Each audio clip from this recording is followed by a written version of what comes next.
Well, welcome everyone to today's virtual conference. Our genuine desire is that you will learn from experts not only how to survive this pandemic, but how to survive and succeed despite it.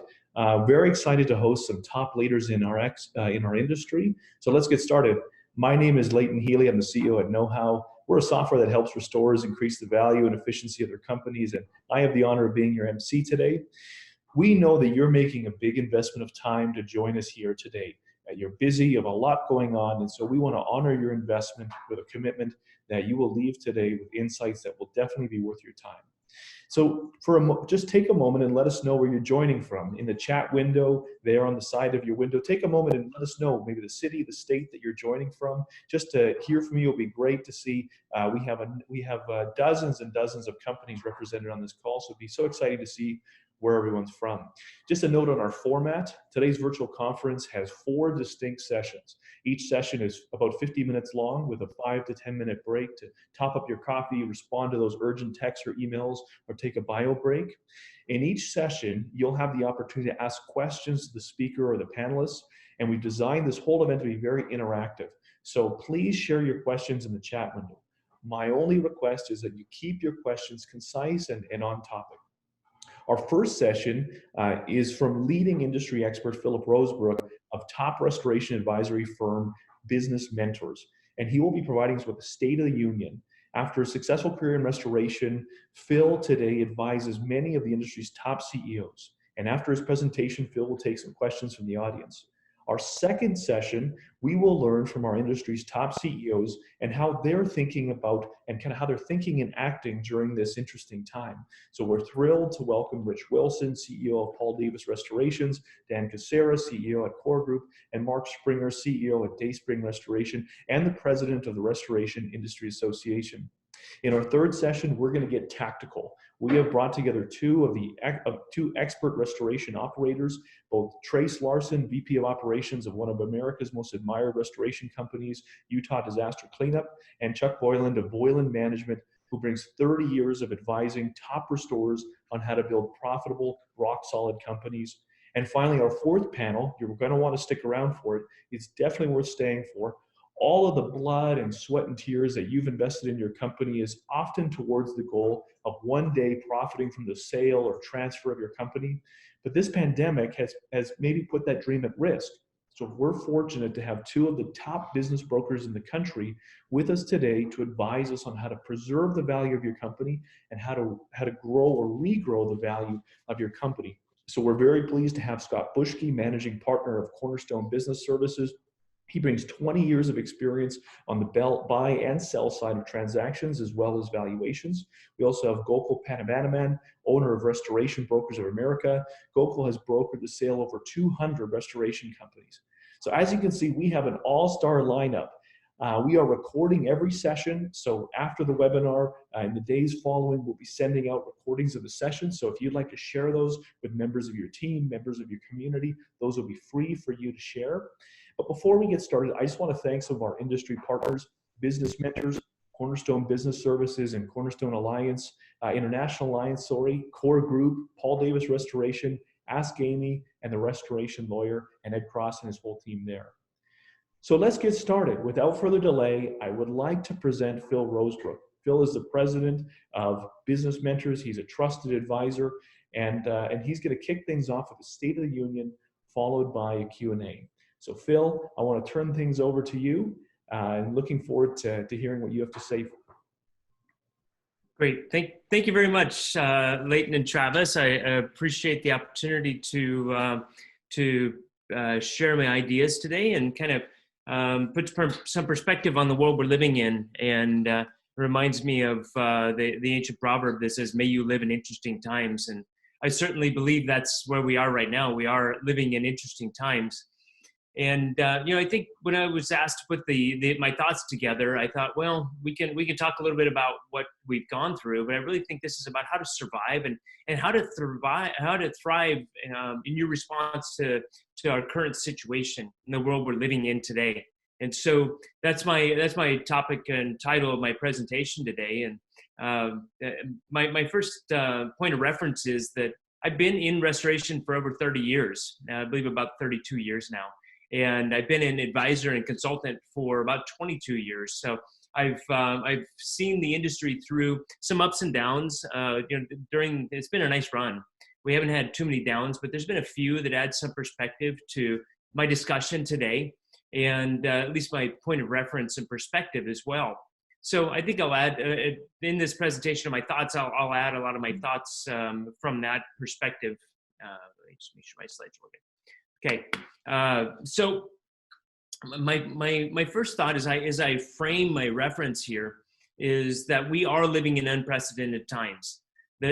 Who would have thought? Yeah, I think when the first time I heard from one of my clients and they said, there's some discussion of martial law, and I'm thinking, well, that's way over the top. That's so ridiculous. Well, it's not martial law, but this stay-at-home order has been quite crazy, and I think that it's been again unprecedented, a lot of uncertainty, and so the questions that we have in these unprecedented times, of course, is, do we get back to normal? When do we get back to normal? What does that look like?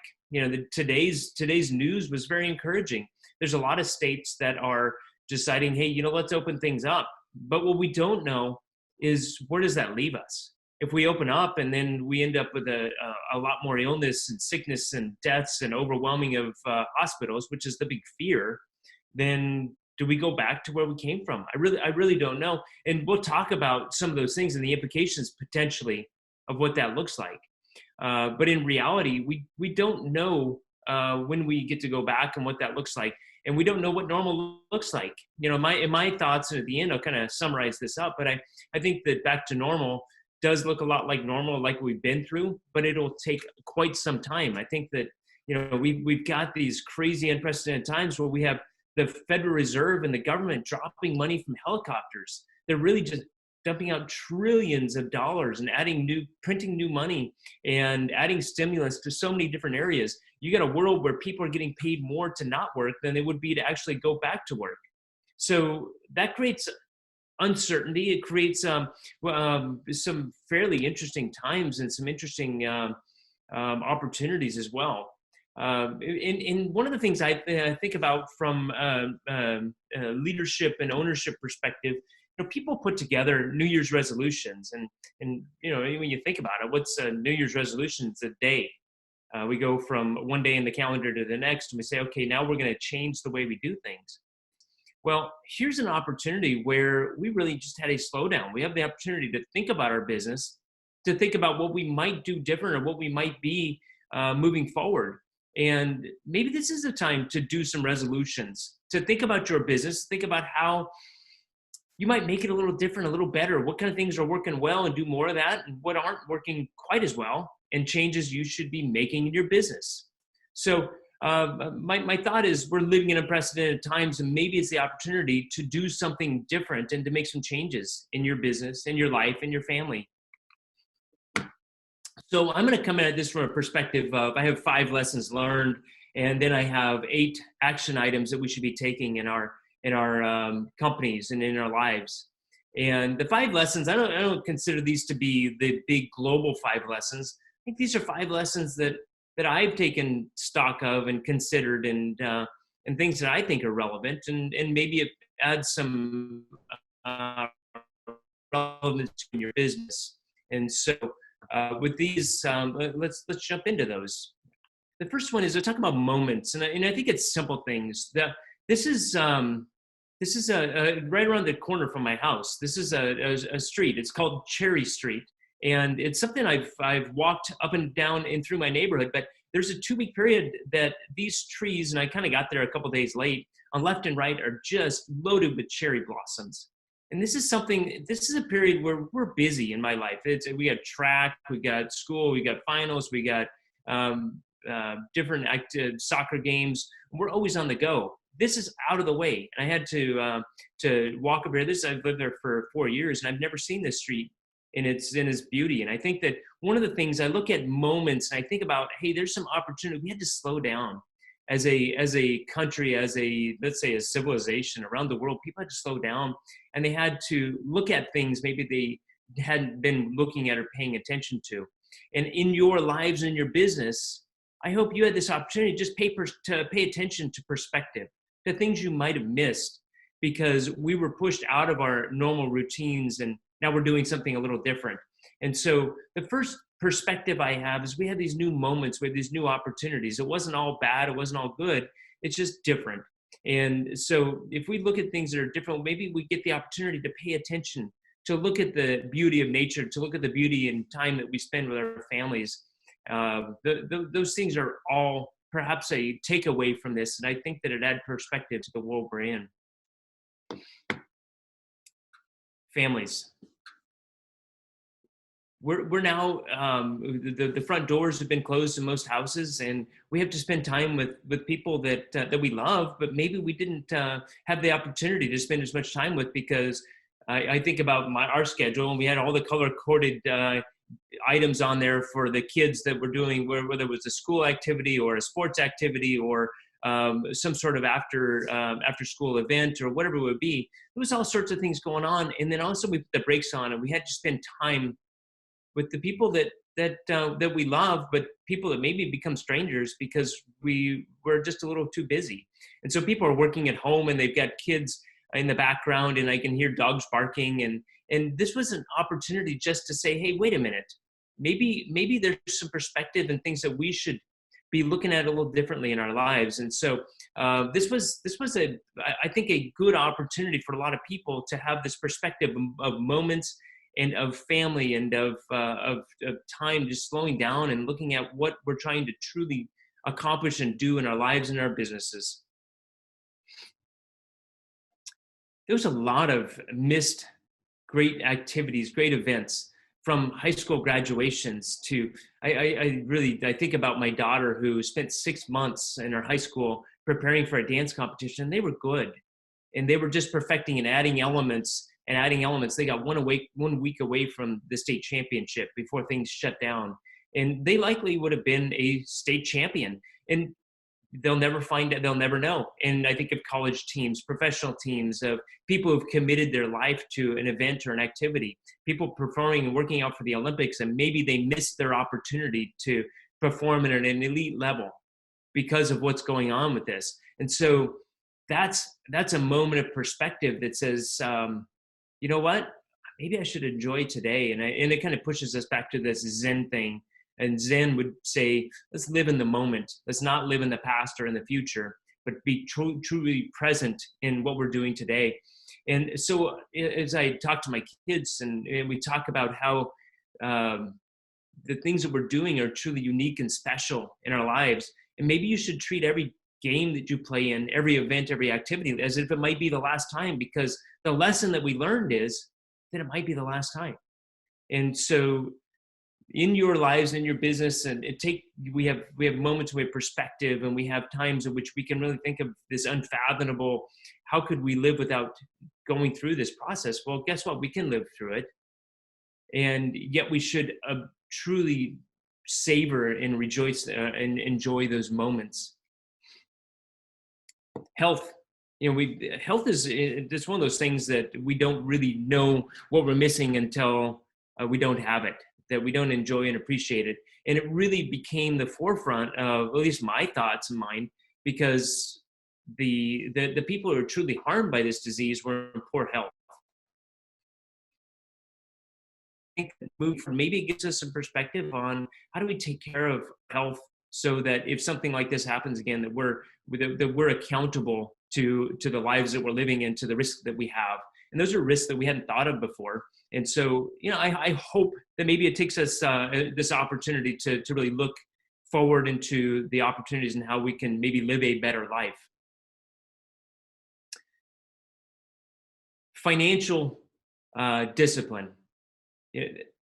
I'm blown away. I looked at the picture here, the one with all the cars in it, and my wife and I were talking about it. I said, gosh, it looks like an import facility where they're bringing cars in off a ship and they're just stacking them up, or it's a giant parking lot. And she's like, no, that is a food line right there. Who would have thought? I think of food lines, I think back to World War II. I think back to the Great Depression and people going around the corners and standing there for their bread. Or I think of third world countries or people in Cuba. And who would have thought that would happen here? And I think the difference between this need and where we are now, or the reality is the discipline to be able to weather the storm. And I'm hoping that people will take some time to actually take care of their financial house, because it became much more urgent and relevant than it ever had been. Let's jump into some real actionable items I think you guys can focus on in your business right now, that regardless of what this looks like, these are things you should and could be doing in your business today. And they're solid takeaways, whether we're in a coronavirus shutdown or whether it's just Wednesday morning. So the first thing is I've over the years, and I've worked with hundreds of restoration companies, and I've tried to study what made some successful and others not.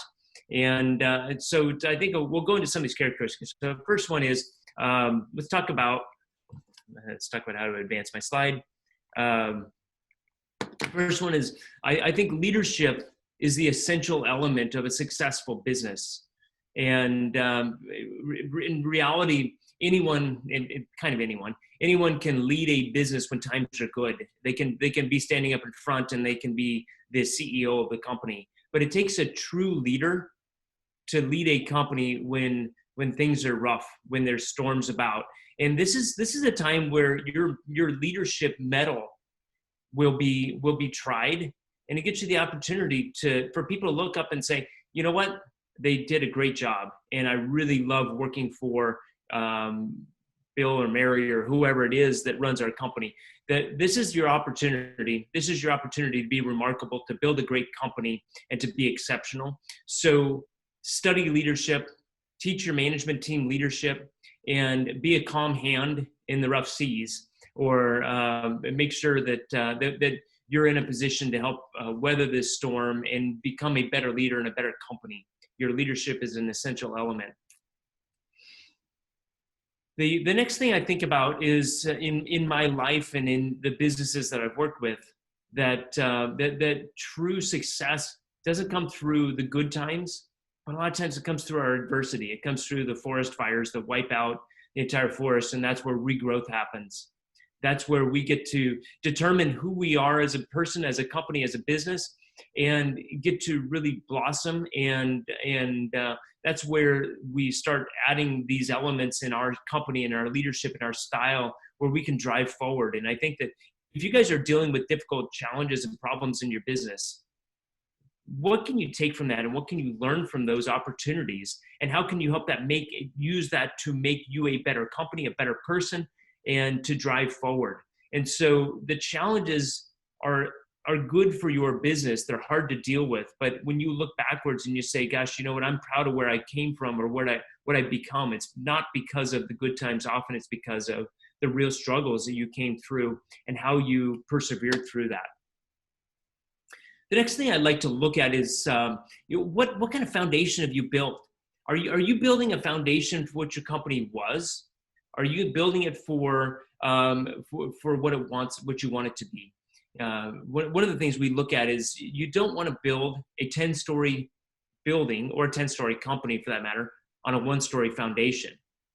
So are you building a 10-story foundation? Are you envisioning what your company's going to look 1 year, 5 years down the road? And then start with that foundation today and build on a real solid foundation so you can help enhance and grow your business and do it in a smart way so you don't have to unbuild your company.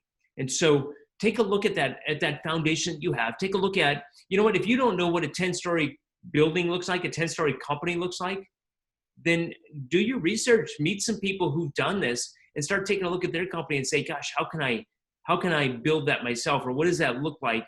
And how do I make it scalable? So it could be, I keep going back to the analogy here. It could be a 10-story and it could be a 20-story building or a company, because we have a foundation that sustains that. And if we start today looking at that, I think that we're making that learning curve so much better and making it so much easier to grow and manage our business. Know your numbers. You know, I have companies that came into this challenge and they were feeling pretty confident because they knew what their gross profit was, what their break-even point was, what their sales backlog is, what their ability to get financing. They knew their numbers, and when they knew their numbers, it took away risk in their business. And so if you are in a situation where you're starting to say, gosh, I don't know how long I can make it. I don't know what my margin for error is. I don't feel comfortable with this. If you don't know your numbers, you'll find yourself saying that. But if you're comfortable in your finances, you can be strategic in what you're doing in your business. And so if you are in a position where you don't have great numbers, I highly recommend that you start building your systems and your structure and get good at this. Understand this process. It will make you a better business person. It'll help you create a more successful company and have more peace in your life and in your daily activities. When you have a foundation, when you know where you're going, when you understand your numbers, then you can be deliberate about how you go about your daily activities. And deliberate activity will help you create a successful company. So many people go about their days, and it's just a reaction to what's coming at them. If you're deliberate, you're intentional, you're calculated, you're conscious, you're intended, planned, studying, knowing, willful, purposeful, positive, all of these things that allow you to be a predictable company and a predictable leader. So be deliberate in your business. Start thinking about what you're going to do on a daily basis. Stop going through the motions and make sure that you are planning your day. It's sort of like a scuba diver. You plan your dive, you dive your plan. It's the same type of thing in your business. Plan your business and then manage your plan as you go and move towards successful strategies. I like this slide, and I took this and added to because I think one of the challenges a lot of my companies have that I'm working with and have worked with over the last 20 years is a lack of accountability in the company and from the company. And so this is a management approach where the managers aren't accountable. And I think also the companies aren't accountable, and they're not accountable to their stakeholders and to their clients and to their employees. So these 10 qualities of accountable people, I think, extrapolate to 10 qualities of accountable companies as well. And if you look at that and answer emails and requests, and I think this is the biggest takeaway from this. If you do what you promise, think about how many comment cards you've had back from your customers who said, they did what they said they were going to do. I think that's rare, and it's odd that that's rare. It shouldn't be. It's a simple thing. But at the same time, maybe you have to link that to under promise and over deliver. And then take responsibility for your actions. Proactively solve problems. Don't blame or make excuses.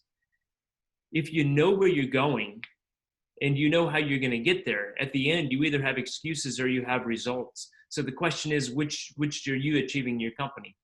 Be ethical. Be ethical, especially now when people are hurting, when people are home from their jobs, when people are financial struggles, when there's health issues and challenges, when there's fear and uncertainty. Be ethical. Be honest. Demonstrate outcomes, review it, and evaluate these options. I'm going to move my screen here to improve and show humility. Apologize. Show humility and apologizing. I think that if we look at how we've looked at response and what people are judged as whether they were a good leader or a bad leader in this process of dealing with coronavirus, and typically, if you're watching the TV, it has to do with our politicians, and you hear people say, you know what? They had humility and they apologized, or they showed sympathy and they showed empathy. I think that goes a long ways. And the people that don't do that are maybe the ones that are being more criticized more frequently. As a business owner, this applies to you as a business, as employees, as managers. These all apply to you. Cash flow. Yeah, it's never been more important. I think understanding where and how cash flows through your company, being aware and relevant of where your money is, when it's coming in, how your money goes out. You as a leader and being responsible for this process is so essential. And so in this little model, you looked at and say, okay, business success, there's little elements over here, but there's really the big element of cash. And times like now with lots of uncertainty, being accountable, talked about accountability before, being strategic, then being accountable, managing your cash, this needs to be a very strong requirement in your company and in your management process and team and everything that you're doing. Manage your cash flow, because that's what's going to create opportunities. It's what's going to help you be successful regardless of what happens, is understanding how that flows through your company. Seth Godin says that if you work in an urgent only culture, the only solution is to make the right things urgent. I have this, what I call a right solution. And I think that this fits well into that statement. My right solution is we need to have the right people, that's important, and the right place, right seats on the bus, doing the right things at the right time.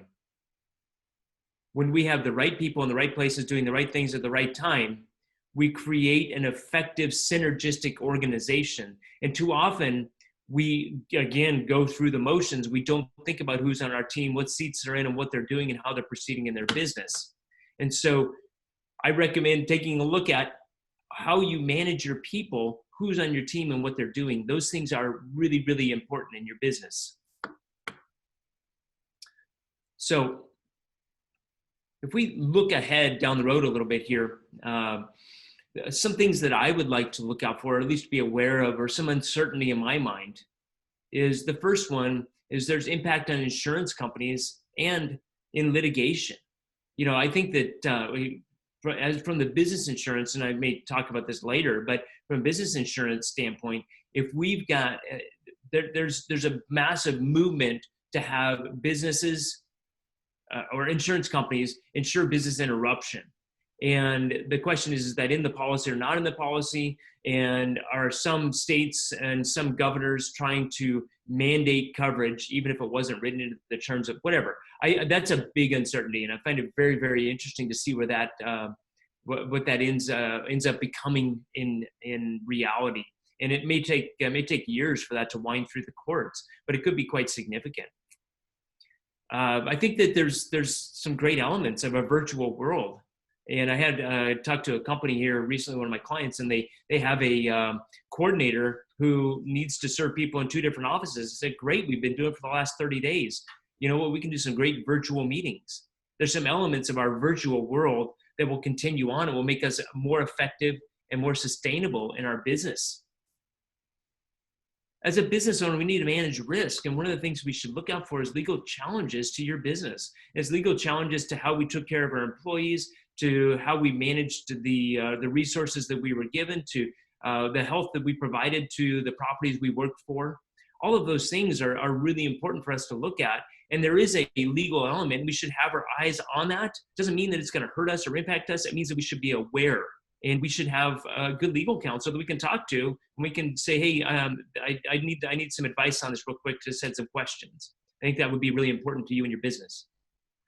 We're working on properties that may or may not be solvent through this process. If people have not been in their business for 30 or 60 days or sometimes longer, then what does that do to their ability to finance and own their building?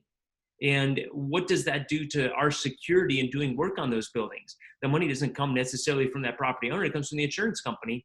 But if we've got a line of people on their title, and now all of a sudden it creates risk for us.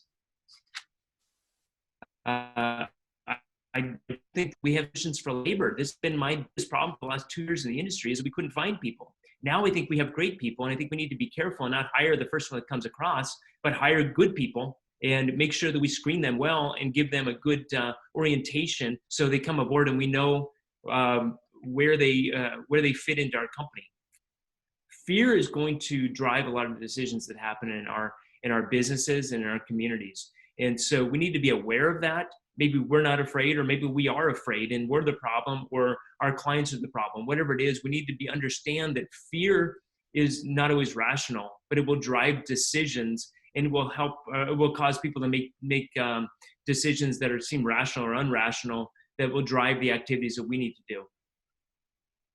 I believe that opportunities will come up through this process. Through weaknesses, opportunities are going to come up. And if you're in a strong position or you have cash in your business, that's going to create opportunities for you. So make sure that you're very deliberate about those things and that you're on the lookout for them. Because if you're in a position to take advantage of this, you could really significantly leverage your opportunities in your business. And one of the things in the back of my mind, I don't have any comment on this, nor do I really know where this is going, but I also think that that taxes may become a problem as we have companies and businesses that are countries and communities that are spending lots of money that we don't have. And that ultimately there is going to be a tax consequence. Now, whether it's in 1 year, 5 years, 20 years, it's going to be an issue. And when we have the people providing services, whether it's police and fire or maintaining roads or we'll call it the bureaucrats at City Hall, whatever it is, those things will have some consequence. And we need to be aware of that. And it needs to kind of fit in. And that's why we need to talk to our professional team and our CPAs and be aware of what those challenges are that are coming at us. Move things around, it didn't work. So here's kind of a summary of some of those things, some success strategies that I would encourage you guys to employ in your business. First one is create a plan for success. Communication is one of the biggest issues and challenges, and it's a big issue and challenge today because of the virtual world we're working in, because we've got a distant workforce, because our clients are concerned or afraid, or because we don't know what's going on, or because they don't know what's going on. I think that having a good communication and being deliberate about our communication policy and strategy is going to be extremely important, and it needs to be very deliberate. And so it's how we communicate with our clients and our customers or our employees. And then appreciation. We got people out there working in what is perceived as a very dangerous environment. We may look at it and say, okay, we're providing great service, we're providing an opportunity, we're providing a paycheck, but people are scared. They're scared of being in people's homes. We're working around dangerous viruses and bacteria and illnesses, and we need to make sure that we appreciate. And some of it's maybe a financial appreciation, and some of it's just, I'm proud of you. You're doing great work. You're doing great work, and you're solving problems for our clients, and I appreciate you. So don't minimize that opportunity to recognize and talk with your employees. Have smart people strategies. Make sure that you don't just start hiring people or firing people deliberately or without a strategy. And make sure that I think about people in the past in this 2008 financial crisis where people had said, I've been blown away. I've found more great people than I could ever imagine that I was able to bring onto my team. And that helped a lot of great companies really leverage their opportunities. So look at smart growth, speed, understand your cash. And one of the things I like to do is I like to tell people, look around the corner. This is the areas that are a little hard to see. Be able to anticipate challenges, opportunities, and problems before you get there. And that will help you and your business, help you weather the storm, help you create a successful business moving forward and having a successful business plan and strategy. Challenge or change can be a challenge or an opportunity. There is change currently going on in your community, in your business, in your family. And this is something that's going to make you or break you. And you as the leader and owner and the people driving change in your company need to use this as an opportunity.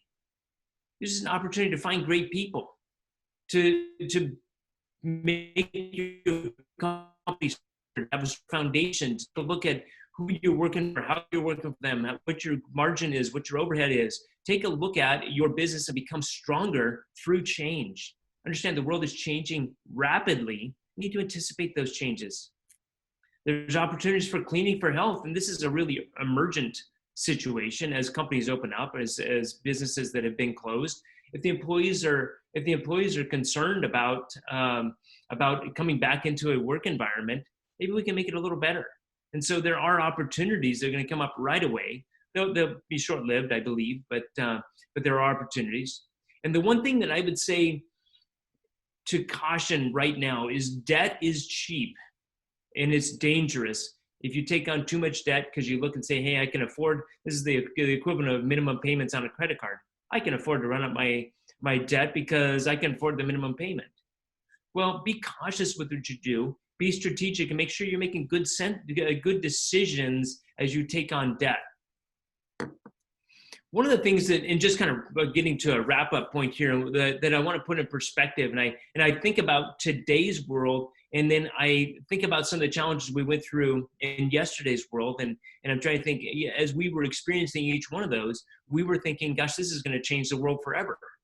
Yet we came out the other side, and 2, 3, 4, 5 years down the road, we were kind of the same in the same place before we went into it. And a couple of these things you almost forget about it. But the Ebola crisis a couple of years ago, they wanted to shut down the flights, and they wanted to make sure that this pandemic, which I would that really scares me. Ebola scares me much more than the flu virus does. But that was a huge deal. I remember the New Horizon oil leak. I was thinking this is going to destroy the entire Gulf shores, and it could devastate industries. And what happens if they can never plug that? And you start worrying about all of these issues and challenges that you sort of forget about.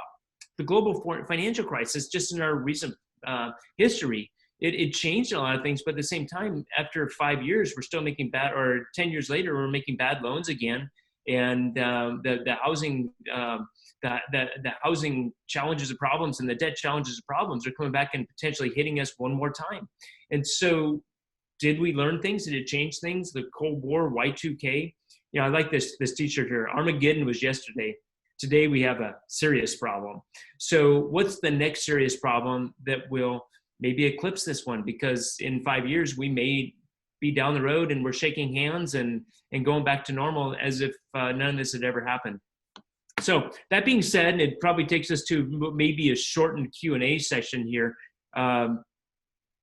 Brian Dodge said, life is too short not to be happy. And life is too long not to do well. And so one of the things I would encourage you to do is to be a leader, to be a positive change in your business, in your family, and in your community. And then given that, make sure you do it well. And so I thank you for putting up with our technical challenges. I thank you for being with us, and for Leighton and Travis for putting this together. So I believe we're going to either go into questions and answers, or we're getting up to the next section, which will come on here. And I am going to stop my screen share because I believe that we're coming into Q&A session here. Are we good? We're good, Phil. And all right. Phil, if you can stop sharing your screen. We're done. Excellent. So Phil, like you said, we're going to have a slightly shorter Q&A session because of some of the technical issues. And Phil, I really just want to just give you a big shout out. I mean, one of the things that just speaks highly of your ability to help, restoration business owners weather through uncertainty in the storm is just how flexible and adaptive you've been in the last hour. And so I want to encourage everybody that if you had pressing questions for Phil, go to businessmentors.net. And that is the best way to connect directly with Phil. So Phil, if we can give you just a rocket, I've got one rocket question that came through that I thought would be really great for you to speak to. When you think of that whole process of creative destruction, do you think anything in this industry will change for the better coming out of this pandemic? Change for the better. It's interesting because I don't know necessarily the part of that question. Part of the answer to that question is, how long does this last? So we are currently, the governments are looking to open up the states last week. And if we look and say, okay, this is done in the next 3 weeks or 6 weeks, whatever it is, and then we get to go back to the normal business as usual, then that minimizes some of the impact. But I do think that no matter what, the first thing is we had to explore virtual communications, this meeting being a great example. There's a lot of cost when we have to travel, when we have to go away from our business, when we really need to remove ourselves from what we're doing. And so I think that we've created some efficiencies through the communication process, whether it's internally through working from home, having people report directly to job sites. Maybe we looked and said we have to cut through and streamline our business because we're not spending the money where we should or how we should. So I think that all of those things are relevant. I think that there's a lot of people that because they had to start getting creative in how they marketed and developed their business, that they maybe found some new contacts, some new sources of work. they had to become more accountable to their overhead and how they spent money. And all of those things will kind of have a company by company impact. It's not an industry impact, but the industry impact, the thing one of the things I look at, and when we get to this last session, there was a lot of acquisitions going on in restoration, and there's a lot of private equity companies, people looking to get into restoration. And this was a validation that this is a sustainable industry. Some people are having real tough times. Other people are back to work like they always were. And so these equity companies and these big companies that are looking to get into a new business, it has validated restoration as a good industry to be in. I think that's really insightful, Phil. So I really just want to take a moment, Phil. Thank you for just bringing, I think, not only that really fantastic tactical advice, but those great pictures that allow us to kind of have some anchors on those 4 and those 5 images. I just want to encourage everyone, if you had burning questions for Phil, that you'd like a trusted advisor to be able to give you, his perspective, check out, take a moment. We're going to transition sessions here. Go to businessmentors.net. We are going to reset. And so what that's going to mean is that, you're going to see the stream screen kind of pause, and it's going to reset at the top of, really in the next couple minutes. So I hope you'll stay with us as we shift to our next session, which features 3 of the industry's leading CEOs. So Phil, I just want to thank you for just giving of your time, giving of your wisdom, and thanks very much for just giving us such tactical advice that we can put in our tool belts and put into the business.